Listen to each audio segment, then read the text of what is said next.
Magandang buhay, everyone! I would like to introduce myself first. I am Miss Dina Camille Hermina, and I am your host for today. Our topic for today is security vulnerability. Our webinar will be started by discussing what is security vulnerability, and followed by types of security vulnerability, and then sources of security vulnerability. And lastly, ways to avoid security vulnerability. What is security vulnerability? An intended flaw in software code or a system that leaves it open to potential for exploitation in the form of unauthorized access or malicious behavior. Also referred to as security exploits, security vulnerabilities can result from software bugs, weak passwords, or software that is already been infected by a computer virus. System vulnerability is a flaw or weakness in a system or network that could be exploited to cause damage or allow an attacker to manipulate the system in some way. For the types of security vulnerabilities, please welcome our speakers, Mr. Tristan Santilleses, Mr. Henry Dison, Ms. Glorylyn Bazar, and Mr. Daniel Pautan. Network vulnerability. A network vulnerability is a weakness or flaw in software, hardware, or organizational processes, which when compromised by a threat that can result in a security breach. There are two types of network vulnerability: non-physical and physical vulnerability. Non-physical vulnerability typically involves data. For example, an operating system might be vulnerable to network attack if it is not updated with the security patch. If left unpatched, the virus could infect the operating system. Physical network vulnerability. Physical network vulnerability involves physical protection of an asset, such as locking a server in a rack closet or securing an entry point with turnstile. There are different kinds of network vulnerability. Number 1, malware, such as trojans, viruses, and worms that are installed on users' machines or a host server. Number 2, social engineering attacks. It fools the users into giving up personal information such as username or passwords. Number 3, outdated or unpatched software. It exposes the system running, the application, and potentially the entire networks. Number 4, misconfigured firewalls. It is the operating system that allow or have default policies enabled. The other types of security vulnerabilities is operating system vulnerabilities. These are vulnerabilities within a particular operating system that hackers may exploit to gain access to an asset the OS is installed on or cause damage. Vulnerabilities with an operating system or OS or an application can result from program errors, whereby an error in the program code may allow a computer virus to access the device and take control. Intended features, legitimate, documented ways in which applications are allowed to access the system. Some examples of operating system or OS-based vulnerabilities that can lead to a cyber attack. Number 1 is remote code execution. Execute or modify command code remotely. The second is denial of service. Deny or degrade service to users. Third one is elevation of privilege. Gain capabilities without proper authorization. Number 4 is spoofing. Human is one type of vulnerability, which is human is the weakest link in many cybersecurity architectures in the human element. Users' errors can easily expose sensitive data, create exploitable access points for attackers or disrupt system. Na kung saan yung mga gawain natin, yun din yung nagkakos kung bakit tayo napapahamak.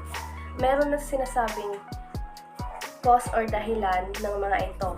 Una, lack of security knowledge. Kulang tayo sa kaalaman kung paano masecure ang ating sarili or ang ibang tao. Pangalawa, failure to get up to speed with new threats. Pangatlo, carelessness. Kulang tayo sa pag-iingat. Pang-apat, failure to follow policies and procedures. Minsan, may mga policies na or nakalagay na pero hindi pa rin natin ito nasusunod. Kung kaya, hindi natin nasisecure yung safety ng ating sarili. Process vulnerabilities. Some vulnerabilities can be created by specific process control. One of the examples of this is the vulnerability management. It is a process of identifying, evaluating, treating, and reporting on security vulnerability system and the software that runs on them. It is vital for a company to prioritize possible threats and minimize their attack surfaces. The vulnerability management process can be broken down into the following steps.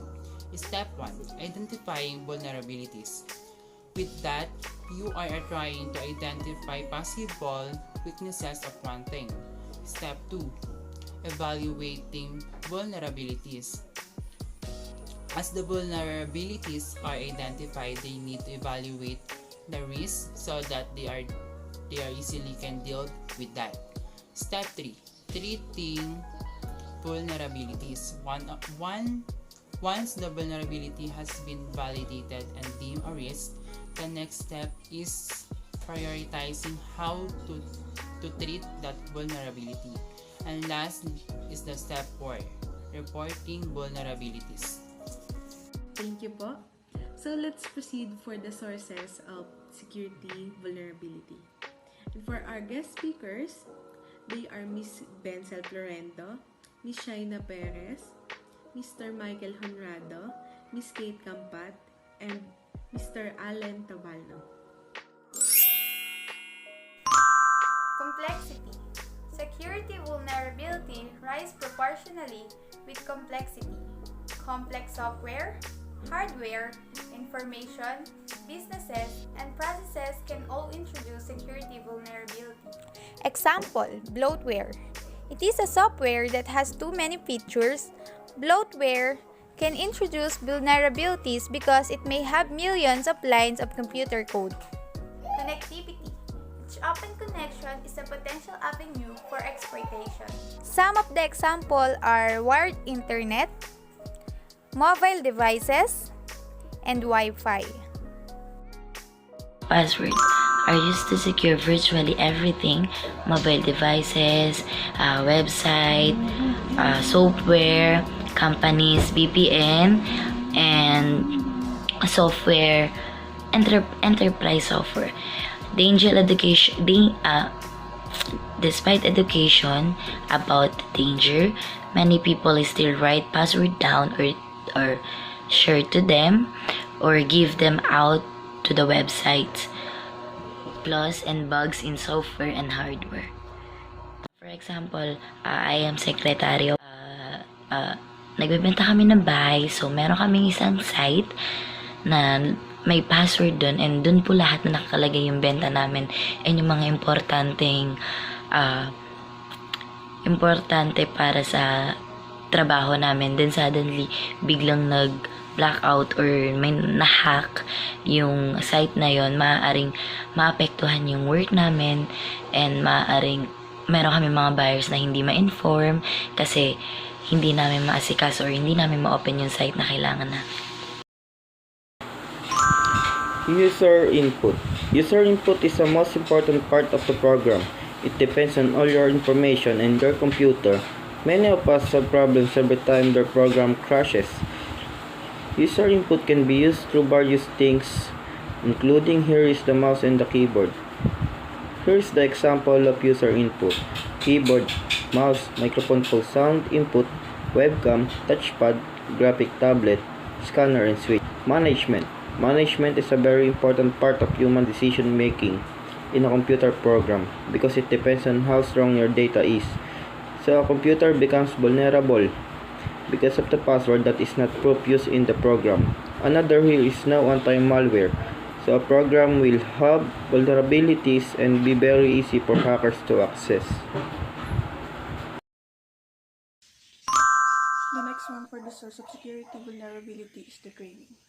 Insufficient training can introduce human errors and other vulnerabilities. Many more people are now pursuing a career in surveillance or security, which is expected to be one of the fastest growing careers over the next decade. As the number of workers grows, it's more important that they undergo adequate training so that they can still stand out in a more dynamic work environment and offer great support on the job. A security officer's qualifications, reputations, and expertise as a specialist are all strengthened by proper preparation. Training also will help to reduce the likelihood of an injury. Next is the communication. Communication channels such as internet and telephone can open up security vulnerabilities. For example, a hacker could contact a service desk in order to obtain information that can be used to launch an attack on the organization. Infiltration and power hijacking have also been found as a result of cyber attacks. Another example is the perpetrators hide their identity by changing the address of the device from which the scheme was introduced, a tactic known as spoofing. The aim is usually to make it seem as if an incoming message came from the trusted source. The attacker will then commit theft, spy, or delete data after the site have been downloaded. Source of security vulnerability. Social. Social factors are common source of security threats. For example, the top 10 internet security threats are the injection of authentication flaws, XSS, insecure direct object reference, security misconfiguration, sensitive data, exposure of lack of function level, authorization, CSRF, insecure components, and unfiltered redirects. And number 10, human error. Human error is significant source of security vulnerabilities. For example, human error is commonly defined as failure of plan and action to achieve desired outcome, performing lack of what do you call that? Lack of familiarity in in this work. Yan, thank you. Salamat po. And dadako naman po tayo sa ways to avoid security vulnerability. Let's welcome Mr. James Sumbero and Miss Leslie Morales. Hello everyone, I am James Sombero from Group 2 and I am here today to discuss the ways on how to reduce the security vulnerability. First is, of course, we all know security vulnerability is a weakness or a gap in our protection system, which means someone might access our personal information or our protected information. But there's a way to reduce this problem. The first one is to, of course, don't use random codes from strangers. If you're in social media every day or using a site more often, you may encounter some people asking something that he or she wants you to click. For example, you are playing a video game or someone send you a link that may help you to have in-game items. Always think before you click on it because it may be a virus or something that may break into our protection system. Another example is the ads from different websites, um, especially those things that catch our eyes and we just click it right away. Again, we don't know what will happen or ano ba yung mangyayari sa system natin. Always think before you click it. The second way is just simply encrypt system information or yung mga sensitive information mo. Siyempre, sino bang may access nun, 'di ba? Tayo lang rin at pati yung mga pinagkakatiwalaan natin. Kaya dapat Kung magkakaroon tayo ng mga information na masyadong personal or mga sensitive para sa atin na hindi na dapat malaman pa ng iba, kailangan natin i-encrypt yon or yung gamit tayo ng way ng encryption. Yung pwedeng maka-access lang is yung mga kakilala natin or yung mga pinagkakatiwalaan natin at syempre yung sarili na rin natin. And that's the two way on how to secure yourself from security vulnerability. Reduce security vulnerability in handling payment. There's a lot of ways of how to pay via GCash, Paymaya, na kalimitan pong ginagamit ngayon. Dahil nga po, lalo-lalo na ngayon na pandemic, mas kailangan ngayon ng tao ngayon para mas mapadali ang pagbabayad or pagkuha ng pera. Yun po yung mga papasok yung pera sa account mo, ng GCash. Ang kaibahin lang po noon is ang mga GCash po is there's a lot of information na kailangan po ilabas like cellphone number, name, address na pagkukuhanan po. And maging maingat lang po tayo sa pagbibigay ng ating mga details or personal information. And doon naman po sa mga nag-i-encash, na mga GCash, if na po yung kumuha, wag pong hahayaan na kung saan na po malagay yung mga details ng tao. Like, pagtatapon, kailangan punutin para talaga pong sure na okay po ang. And kung gagamit po tayo ng isang app or isang ng isang way para magbayad, ways of payment, po natin yung legit. Dahil po sa panahon ngayon, there's a lot of scam na po na nangyayari sa atin ngayon. Doon po tayo sa alam po natin mapagkakatiwalaan natin at talagang legit na katulong po sa atin sa pagbabayad ng ating mga kailangang bayaran. And the second one is patch it immediately. Every time you roll out the patch, look for obstacle and make a judgment, like simplify the patch process from the current and subsequent cycles. If doon naman po tayo sa pagpapatch ng mabilisan, like po sa mga company, di ba? Kailangan po may quota. Like, in a day, kailangan mong makapatch ng 1,000. And, syempre po, para maabot mo, ma-reach mo yung quota ngayon, kailangan ng mabilis na pagtatrabaho. Kailangan din po sa mabilis na pagtatrabaho, kailangan din ng maingat at sure na talagang walang makakalusot, like madodouble patch or masisirang things na or obstacle na mangyayari. And manap po tayo ng technique kung paano natin magagawa ng maayos, and in other way po maging mabilis ang ating trabaho ng maayos po.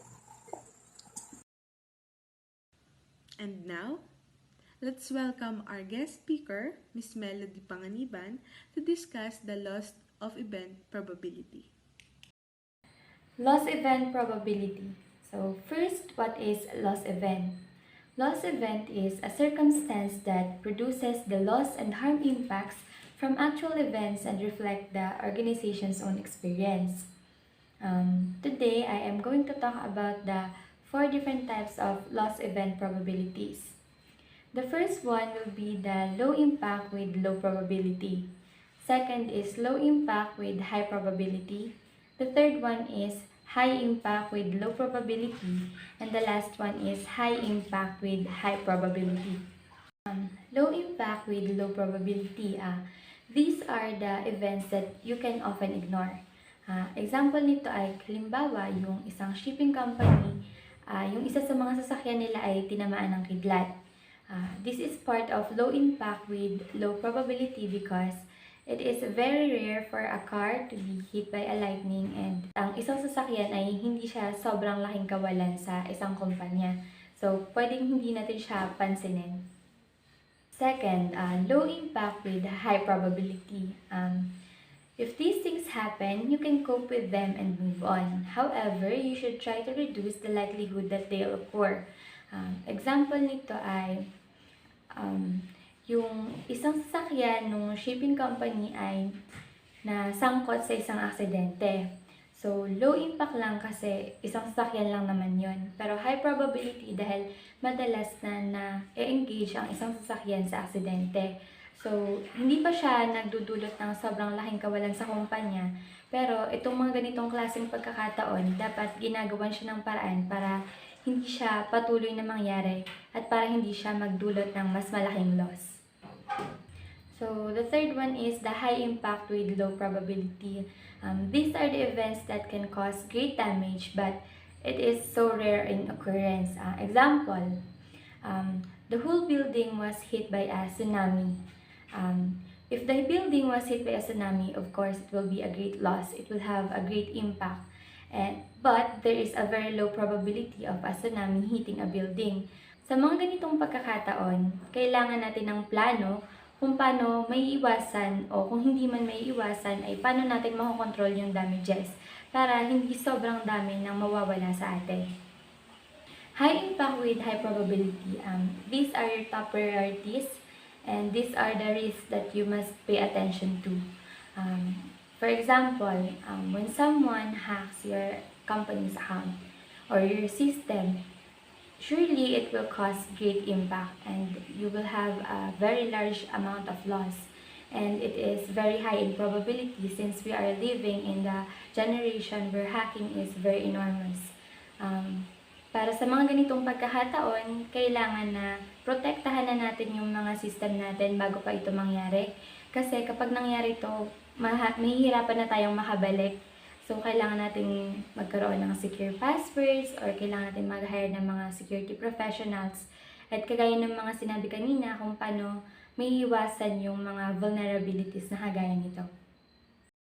So, this is the end of our topic for today, security vulnerability. Thank you po sa ating mga speakers. And thank you po sa mga nakinig. Sana po madami po tayong nalaman at natutunan. Again, I am your host for today, Taina Camille Hermino. Bye-bye!